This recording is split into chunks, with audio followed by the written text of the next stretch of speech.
It has been reported that despite U.S. President Donald Trump saying he wouldn't deport Prince Harry amid the row over his visa, he could still support a prosecution if it's found he lied about his drug use on the application.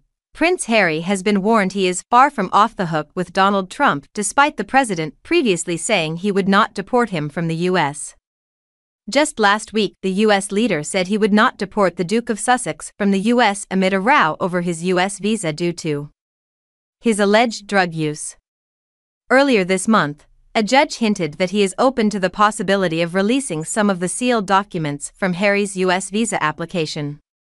Court documents reveal that a judge has now set a date for next Thursday, February 20th, for the U.S. government to state which legal documents related to the case can be disclosed. The long-running legal case was sparked when conservative Washington, D.C. think tank the Heritage Foundation questioned why the Duke, who is currently at the Invictus Games in Canada, was allowed into the U.S. in 2020 after he admitted in his book Spare taking cocaine, marijuana, and psychedelic mushrooms. The think tank has argued that Harry either received special treatment from the Biden administration or had lied on his immigration forms. The punishment for lying on forms can include prison, a fine, or deportation, and according to the Mail on Sunday, Trump remains committed to taking action in the form of a trial against Harry if he is found to have lied about his drug use, with sources saying the president has vowed transparency.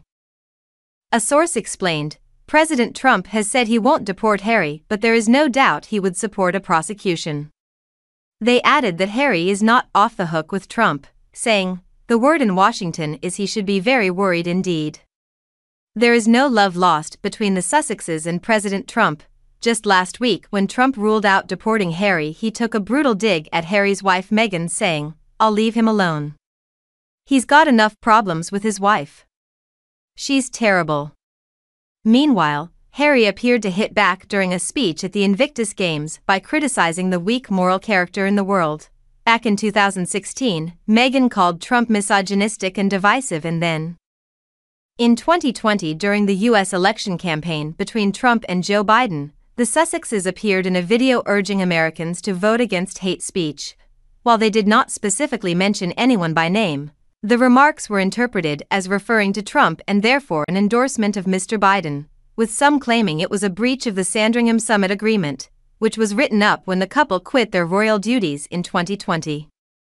Later, Mr. Trump spoke out saying he was no fan of Meghan. The Heritage Foundation originally brought the lawsuit against the Department for Homeland Security, DHS, after a Freedom of Information Act request to see Harry's visa application was rejected.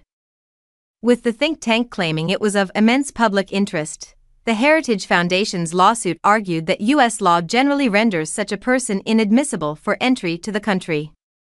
The think tank also said answers on the Duke's prior drug use in his visa application should have been disclosed, as they could raise questions over the U.S. government's integrity.